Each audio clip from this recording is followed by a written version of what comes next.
have for the last hour. I've been trying to get this ink out of my hands. I washed my scrubs like I do all of the time, accidentally leaving a pen in the pocket, and then this pen exploded and I've got ink all over my scrubs, and I've bought this thing online off Amazon to try and scrub it off. So that's what these inky hands are. Anyway, here we are, episode 6 of This Is Going to Hurt on the BBC. My name is Kiran and I am a junior doctor. We're watching the series to see if this is what it is like being a junior doctor today. Let's get into it. You okay there? 200 grams of goat's cheese. There's just no escaping the hospital for her. If you look at her face now compared to the first few episodes, it's very drawn. She's got big bags under her eyes and she looks absolutely exhausted. You delivered our triplets. No, I think you've got me confused, sorry. I don't know why she's not owning up to it. You do, if you live in a certain area, you do bump into patients, especially if you work in family medicine, because you're sort of within that community, so you're bound to bump into people. I'm not sure why in that situation she's not going, yeah, it was me, and, you know, owning up to it, because it was sort of a happy thing that happened. She delivered her triplets. Put it through as cheddar. Third of the price. Give and take, I guess. You deliver triplets, you get some cheaper cheese. Your test results yet? No, they've not come through yet. Well, we're proud of you, whatever happens. She's sat her exam already, so this must be the episode afterwards. Remember, she was very hungover from Adam's party, and she's got her exam results already, but she's not telling her parents about it. I don't know why. Maybe she's failed the exam and she's ashamed to tell them about it. Why don't you come up at the weekend? You know, I can't just come up. I'm working every day for the next 2 weeks. I've talked about this in previous episodes, but one of the biggest problems about being a junior doctor is not being able to plan your time in advance. Having these rotas that you get just before, and then not being able to say, well, yeah, I'm free that weekend, I can come, or I'm not free that weekend. And then they're short-staffed and you have to come and cover and all of this sort of stuff. Planning life is quite difficult. I'm Serena, and I'm one of the midwives. Really? Do you mind the railings? They've just been lacquered. So here we see the two flip sides of it. Adam has taken an extra shift or a locum shift in this private hospital, and Shruti's here walking into this NHS hospital. Can I say this private hospital looks really nice? So as a doctor, you can work in addition to your normal working duties as a locum doctor or like a temporary doctor. So for example, if someone is off sick or there's absences for maternity or whatever reason, they need someone to cover that shift. And even in private hospitals, so you can, in your free time, take these extra shifts, which are paid pretty well. I've taken a couple of weeks of leave, actually. Well, don't do anything I would. That's a bit suspicious because she's told her parents that she's working for the next few weeks and she's not going to be able to come home, yet she's told this person that she's on leave. Who's the registrar tonight? It's meant to be a locum, but no one's turned up yet.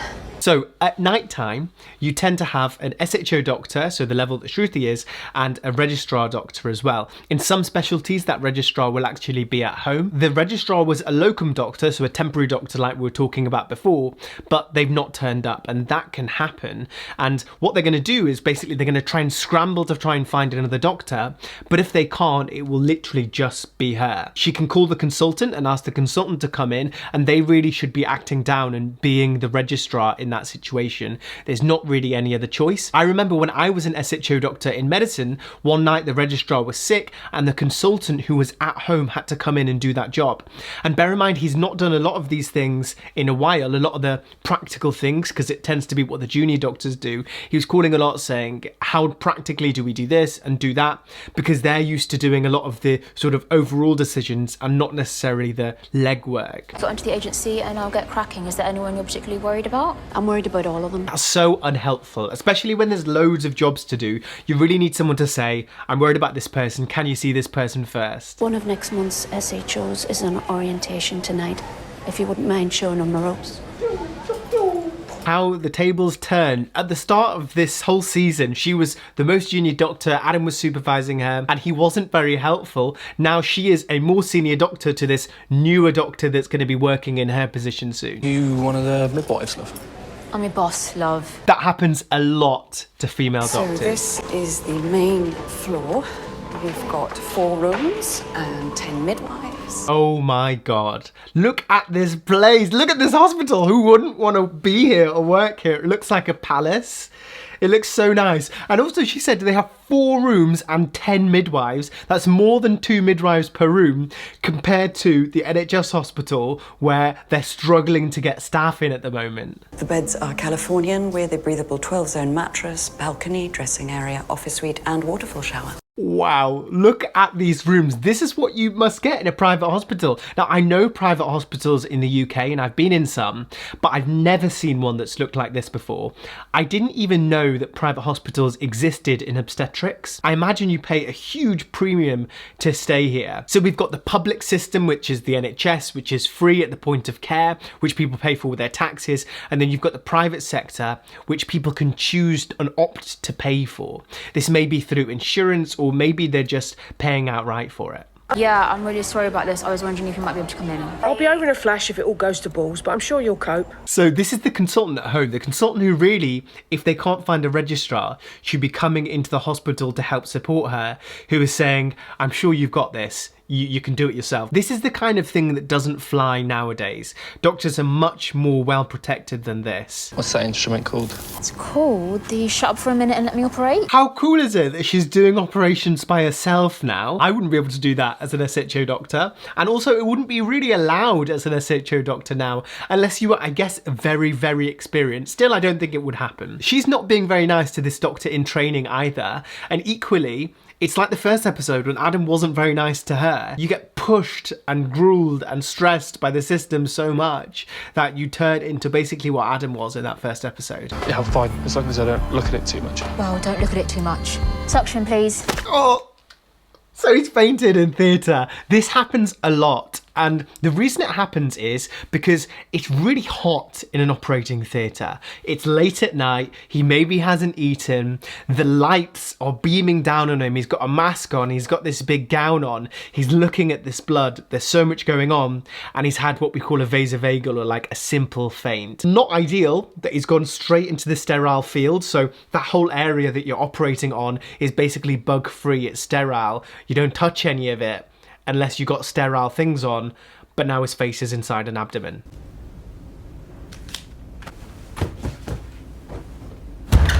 It's so funny to see the differences in these hospitals. We've got Shruti with 1 million patients in A&E doing an operation, trying to see the next person, and then we've got Adam basically hanging around playing on his phone in this other hospital. क्या आप अपना photo दिखा सकते हैं? So this, what we see here, is called a portacath. A portacath is a little thing that sits underneath the skin that we can use to administer medicines like intravenous antibiotics. You tend to find them in people who have a lot of IVs. So for example, patients who have cystic fibrosis, who get recurrent respiratory infections, might have a portacath because it's an instant access port. So instead of having constant cannulas and different lines in, they've got a line in that you can sort of penetrate through the skin to be able to give them things intravenously. It's also useful in hospital if there's people that can speak 2 languages. Here she is speaking what sounds like Hindi to this other guy, and it actually makes people feel like they're at home. It kind of reassures people a lot if you're able to speak to them in their home language. Fucking NHS. Dad. I'm taking you home. Come on, we've been here long enough. Wait, maybe there is something I can do. You can understand why people get so frustrated, especially in A&E like this. So people come in through A&E, they wait a long time to be triaged and then seen by a doctor. And even then, let's say she's been seen by an A&E doctor and they then refer that patient to obstetrics, it's going to take a long time for obstetrics to see them because as you can see here, Shruti is the only person seeing referrals.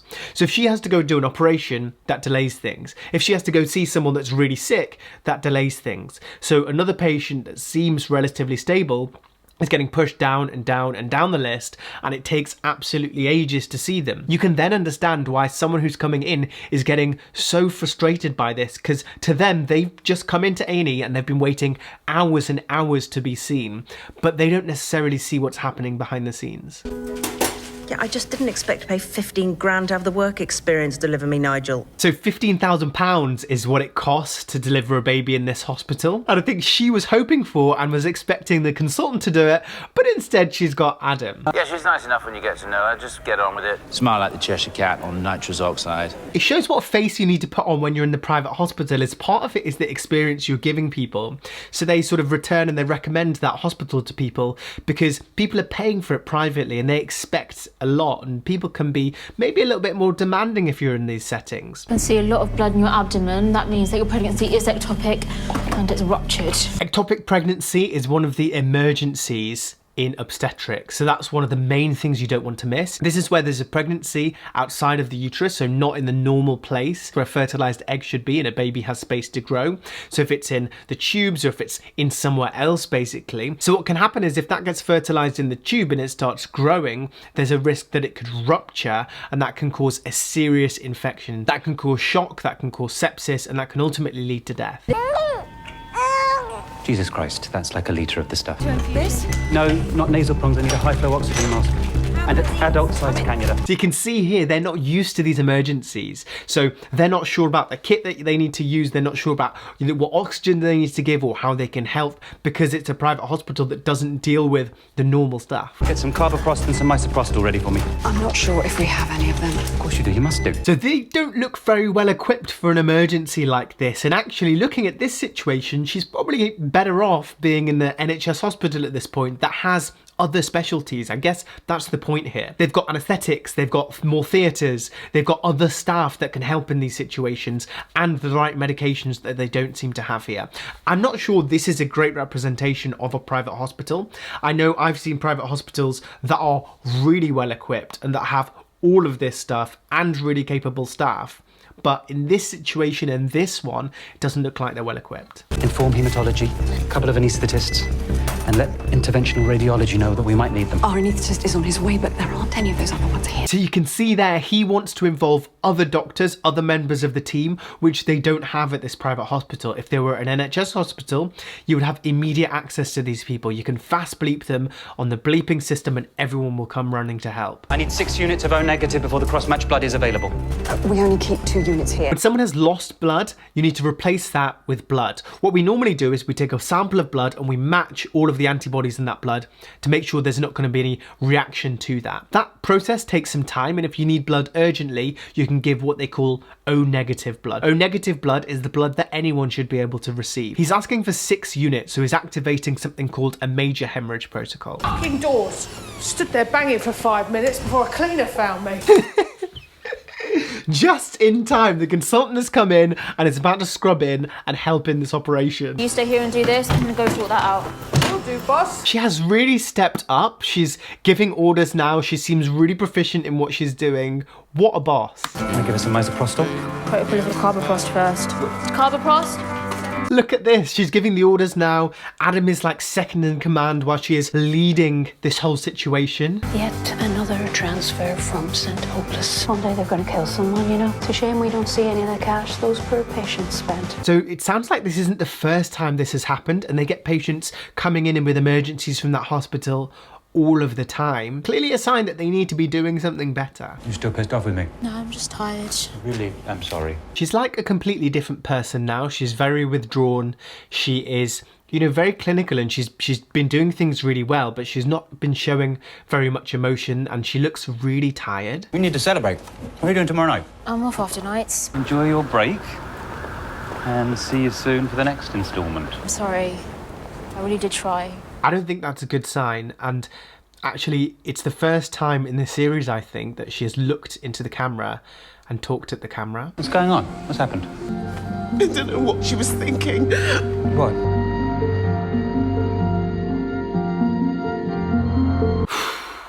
I did not know it was going to get this heavy, and that's such a horrible and difficult scene to watch.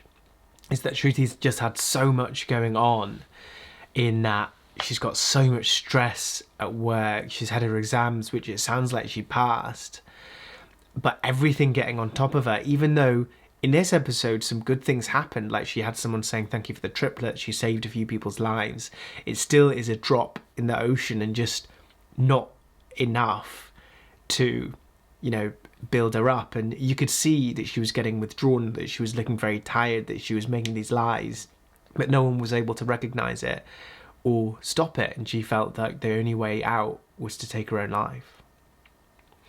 And I bet she's not the only person in medicine that feels like this. And if anything, this is just a wake-up call for everyone that is in a stressful job to speak to people about how you're feeling.